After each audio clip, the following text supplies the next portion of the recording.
Heavy is the head that falls with the weight of 1,000 thoughts. What a track title.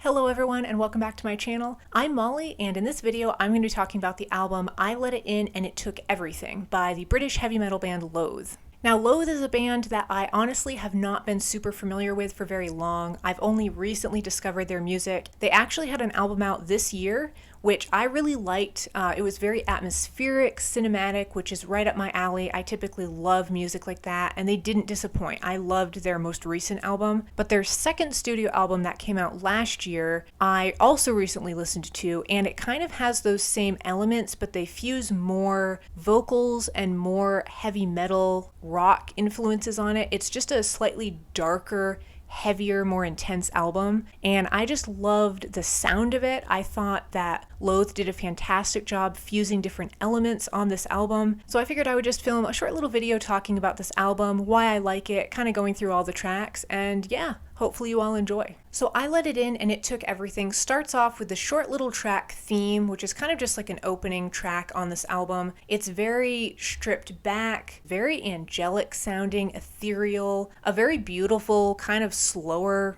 melodic track to get this album started, very reminiscent of their most recent album, kind of more of that atmospheric sound. And then it goes into track 2, Aggressive Evolution, which is actually one of my favorite songs on this album. I love this one. It fuses really intense vocals with very melodic ones too. It's kind of got that back and forth sound, which I'm a fan of. And there's a lot of cool sound effects on this track too, which again just makes it really interesting to listen to, kind of changes it up a little bit. And then the energy level kind of stays high with the next track, Broken Vision Rhythm. This one is so just energetic, all out, but it's broken up with like little glimmers of that atmospheric sound that they inject throughout this whole album. Again, it meshes like that really dark, intense, kind of gritty, industrial side of their sound with a very clean, streamlined, atmospheric one. You can hear both sides of that, which is really cool. And then track 4, Two-Way Mirror, things kind of slow down a little bit. It gets a little more melodic.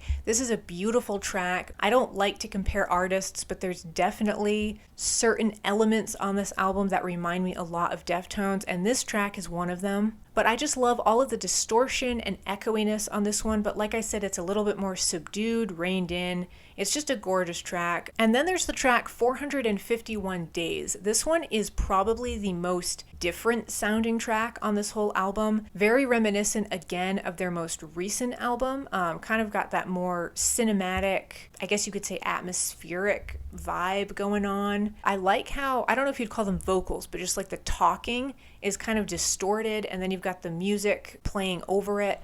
Just a very interesting song sonically, and I don't know, just kind of changes it up a little bit on this album. Track 6, New Faces in the Dark, is one of my favorites for sure. Toward the end, it starts to become even a bit industrial sounding, just with that grittiness. I don't know, this one just carries a lot of energy with it, and it's got a great heavy sound to it, but yet you still have that feeling of almost like being in outer space too, like a floaty feeling, barren, alone. I don't know if that makes sense, but that's kind of the sound overall that this whole album has. And then the track Red Room starts with that same sound of like very cold, isolated, barren, like you're all alone. So it starts out with that more atmospheric, restrained sound, and then it gets heavier, more intense toward the end. Just with the energy and the overall feeling that this song gives you, it's a great track. Track 8, Screaming, to me kind of has a more traditional rock sound to it. There's a little bit less of that futuristic, distorted sound to this one. It just has kind of a more cut and dry rock sound to it. And then you've got like a little bit of the metal thrown in with the lyrics, you know, screamed out, a little bit more of that aggression. Is It Really You is a beautiful track. This one's definitely more melodic. Around the 3-minute mark on this track, there's an interesting change up with the vocals. It's almost like a robotic sound or distortion that they put on the vocals. It's an interesting pairing with how melodic this song is, and then you have very cold, robotic sounding vocals toward the end that kind of, again, just change it up. They throw a new element onto this song. Track 10 is Gored. This is one of my favorites on this whole album. This one brings the intensity, the energy, definitely more of a metal sound to this song, but you still have those atmospheric moments too. This song is very dark and it kind of has a lot of industrial elements. It just has like a very gritty, grungy, you could almost say unpolished sound to it that I really love. It works great and it just throws like a surge of energy onto this album. Heavy is the head that falls with the weight of 1,000 thoughts. What a track title,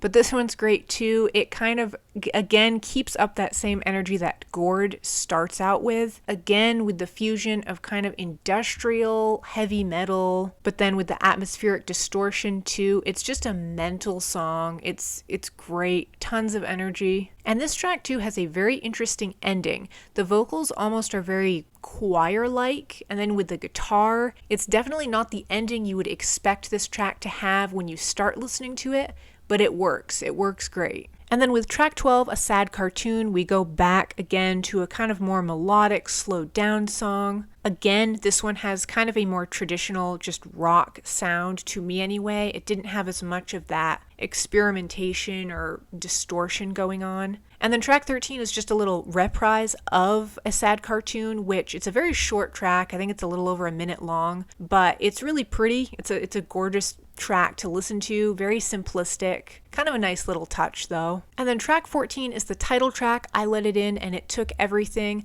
I think this is my favorite on the whole album. It takes all of the sonical elements that they put throughout the whole thing and it fuses them onto one track, so you have some very heavy industrial parts, you have the atmospheric, futuristic distortion sounds, you've got some heavy metal, aggressiveness, melodic parts. They kind of throw everything onto this track, but it's not too much. It works well. It's very balanced. And it's just a beautiful track to listen to. I think it's a great ending to this album. It ties everything up. It fuses all of the sounds throughout the album into one track, and it works really, really well. So yeah, I Let It In and It Took Everything, the second studio album from the band Loathe. This album is great in my opinion. It has all of the qualities that I personally like in music on one album. It's got really intense, energetic moments. It has very atmospheric parts. It has some melodic, emotional moments on it too. It's got a little bit of everything, and I think they do it really well. I think it's a great album.